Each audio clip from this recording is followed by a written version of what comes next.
நடராஜரை வழிபட்டால் அறிவு, கலை, ஆன்மீக ஒளி கிடைக்கும். அகங்காரம், அறியாமை, பாவங்கள் அனைத்தும் நீங்கும். ஒருமுறை தாருகாவனத்தில் முனிவர்கள் தங்கள் யாக சக்தியால் உலகை ஆள முயன்றனர். லார்ட் சிவா நடன வடிவில் தோன்றி அவர்களின் அகங்காரத்தை அழித்தார். காளி தேவியுடன் நடனப் போட்டியில் ஈடுபட்டார்.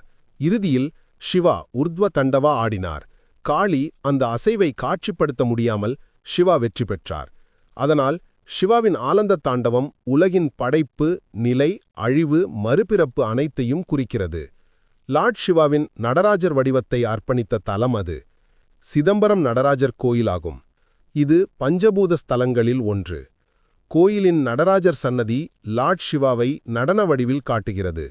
சன்னதியில் லார்ட் சிவாவின் உருவம் மட்டுமல்ல, ஆகாசத்தையும் வழிபடுகிறார்கள். இது இறைவன் அரூபம் என்றும் ரூபம் என்றும் இருப்பதை குறிக்கிறது.